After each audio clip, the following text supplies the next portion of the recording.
Hola protones, esta vez como ves el vídeo no empieza en casa. Hoy hablaremos de eólica marina y en un sitio muy especial, en la Bretaña francesa. Aquí se está construyendo uno de los parques eólicos marinos más grandes del mundo y uno de los primeros parques eólicos marinos de Francia. Además, da la casualidad de que trabajé durante un año entero como responsable de la infraestructura eléctrica de este edificio. Así que este lugar y este vídeo son muy especiales para mí. No te lo puedes perder. Desde aquí te explicaré cómo se construyen los parques eólicos, por qué se está instalando este tipo de energía y también algunas curiosidades específicas sobre este proyecto. Para descubrir todo esto y mucho más, sígueme la corriente.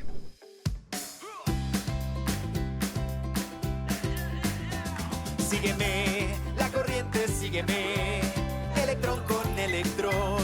Sígueme la corriente, suscríbete y sé mi protón.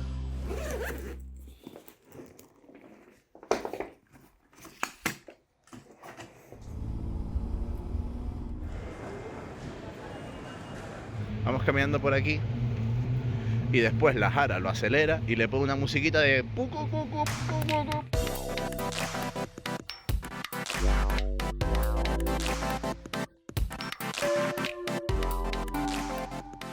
Tras 2 vuelos, viaje en carretera y una ruta en barco, por fin llegamos a nuestro destino, el puerto de Les Ardieux, muy cerca de Saint-Brieuc.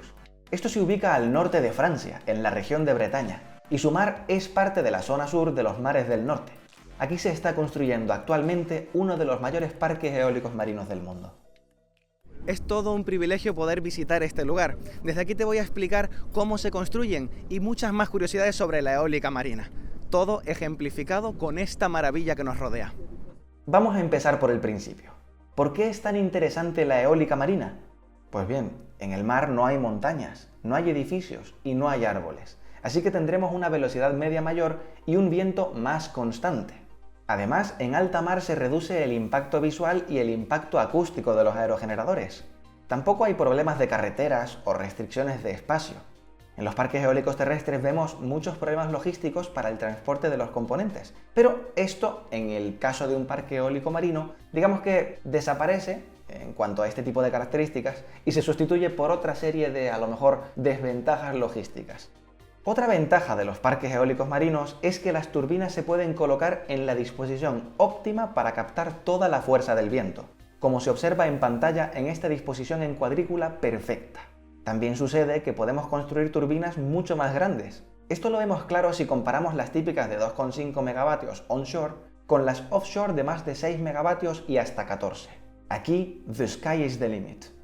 Aunque por otra parte, también hay inconvenientes asociados a este tipo de instalaciones, sobre todo con la dificultad de su construcción, que se depende de buques especiales para ella. La construcción y operación de parques en el mar requiere de la utilización de medios logísticos muy especializados.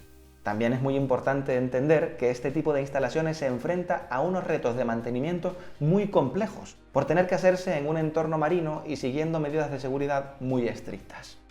Hay que tener también en cuenta que debido a las limitaciones de acceso, porque estamos en medio del mar, durante la operación es complicado venir a hacer mantenimiento también en caso de que sea necesario, y por ello se requiere de mayor fiabilidad en los sistemas. ¿Cómo obtenemos esta fiabilidad? Mediante la redundancia. ¿Pero redundancia en qué?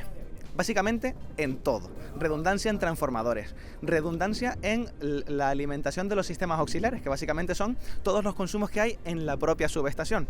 Redundancia también en los cuadros de protección. Todo es redundante para poder tener varios caminos, digamos, o varias alternativas en caso de que algo falle. Pero bueno, estamos yendo quizá muy rápido. Vamos a detenernos y vamos a ver parte a parte qué compone un parque eólico marino. En primer lugar tenemos las turbinas. Los aerogeneradores, que es donde se genera la electricidad gracias a la energía cinética del viento.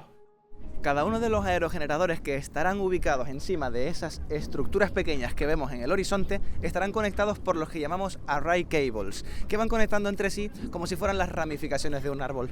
De ahí llegan todos a la subestación, que es este edificio que vemos aquí delante. En esta subestación se eleva la tensión de la media tensión que generan los aerogeneradores a la alta tensión que luego necesitaremos para llevar toda esa energía al sistema eléctrico de tierra. Así que estos array cables son los que permiten esas conexiones y llevan la energía generada hasta la subestación offshore. Una cosa muy importante es que en esta subestación tendremos todos los componentes que se suelen tener en una subestación normal, pero en un espacio súper comprimido.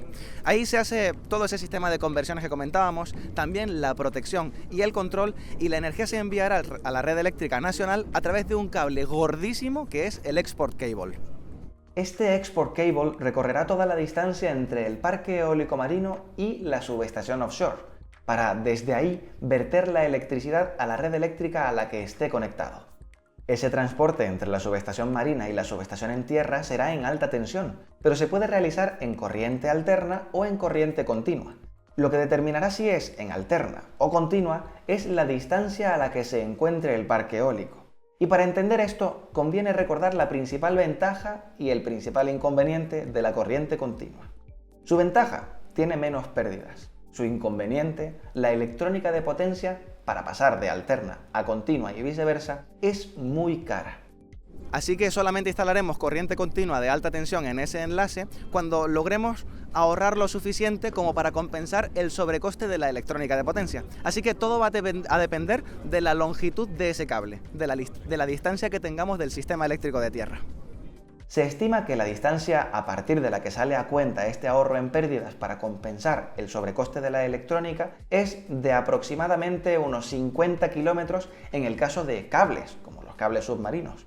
Y en el caso de que fuese una línea aérea, que evidentemente no vamos a encontrarla en los parques eólicos marinos, estamos hablando de unos 500 kilómetros aproximadamente. No obstante, para el caso que nos ocupa, recuerda esa cifra: 50 kilómetros. A partir de ahí, se supone que el ahorro en pérdidas de la corriente continua compensa el sobrecoste de la electrónica de potencia. Un ejemplo de parque eólico marino es este mismo en el que nos encontramos y que se encuentra ahora mismo en fase de construcción, el Parque Eólico Marino de Saint-Brieuc. Se trata de una instalación en pleno proceso de construcción, en un proyecto que implica una inversión total de 2.400 millones de euros. Cuando esté en operación, será capaz de generar la energía equivalente a la demanda de 835.000 personas, con una capacidad de 496 megavatios repartida en 62 turbinas de 8 megavatios de potencia cada una. Como hemos mencionado previamente, se ubica frente a la costa de Saint-Brieuc, en la Bretaña francesa.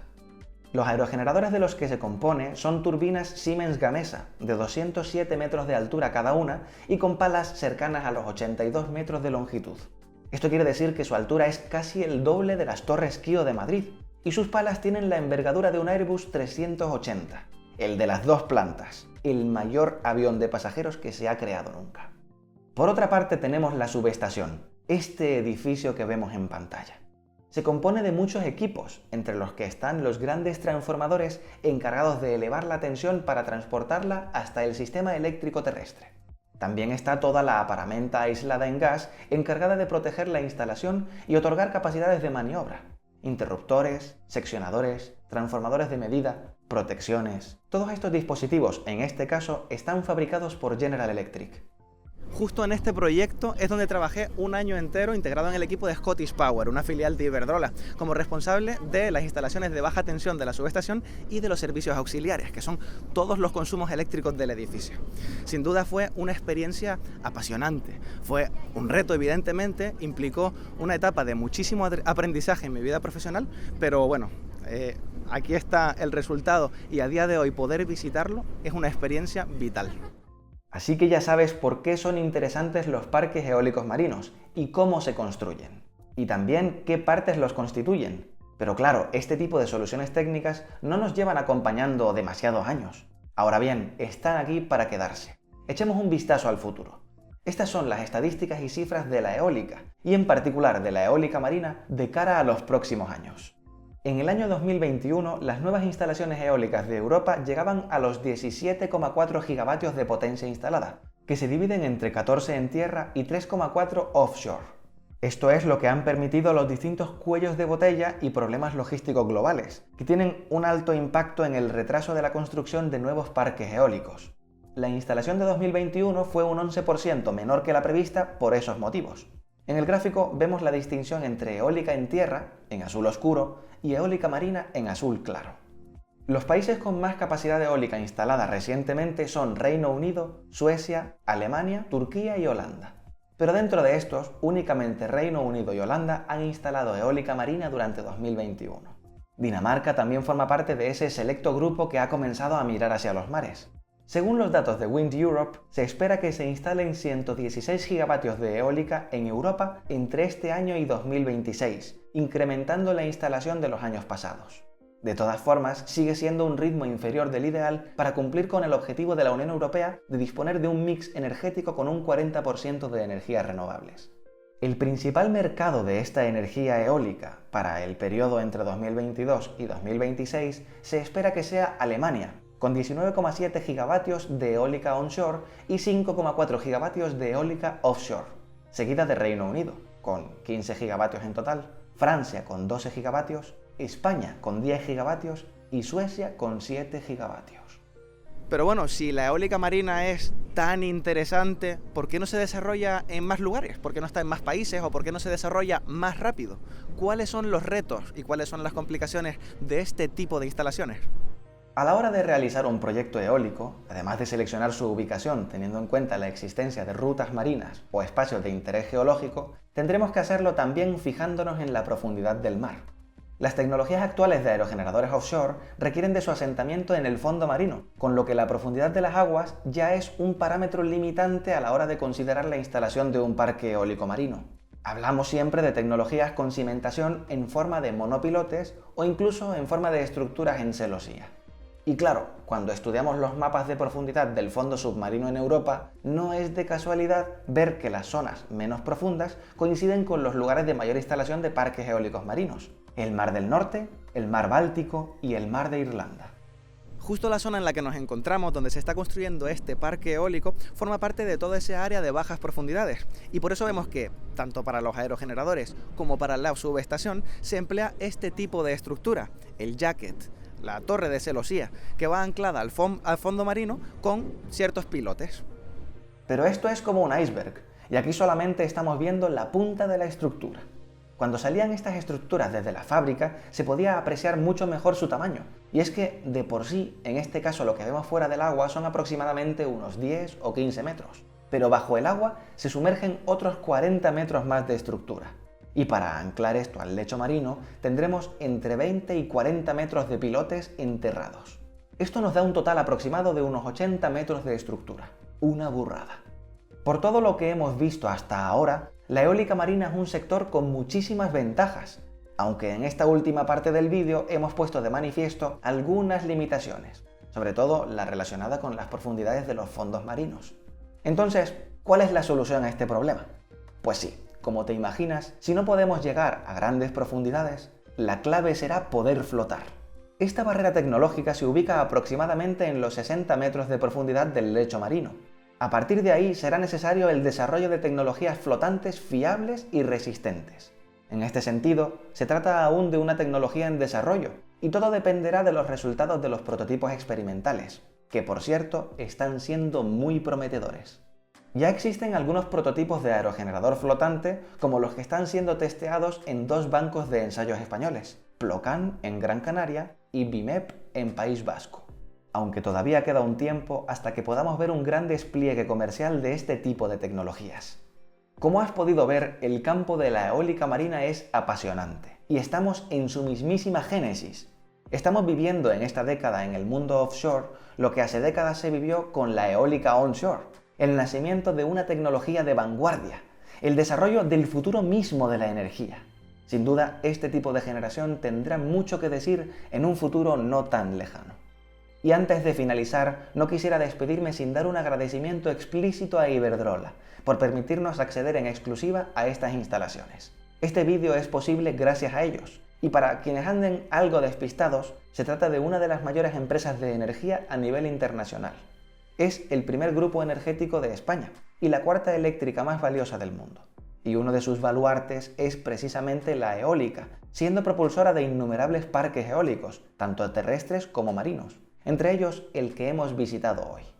Y hasta aquí el vídeo de hoy. Espero que te haya gustado este sitiazo al que te he traído conmigo. Espero que te sientas tan afortunado como yo por poder verlo en primicia. ¿Te ha gustado este vídeo? No te olvides de comentar por aquí abajo qué te ha parecido. ¿Cómo crees que será el desarrollo presente y futuro de la eólica marina? ¿Te atreves a imaginar cuántos años le queda a la flotante aproximadamente para extenderse como solución comercial? Pon por aquí abajo tu apuesta. Te leo. Si te ha gustado este vídeo, no te olvides de suscribirte para disfrutar de más contenidos exclusivos sobre energía y electricidad. Además, dale a la campanita porque solo así te enterarás de los próximos vídeos del canal. Y también, si dejas tu like, me vas a ayudar muchísimo a dar a conocer los vídeos del canal y que lleguen cada vez a más personas. Volveremos a vernos de nuevo muy pronto por aquí. Sígueme la corriente. Continua o alterna, de Thomas o de Tesla, está vivo o está muerto, con o sin cebolla. Sígueme, la corriente, sígueme, electrón con electrón.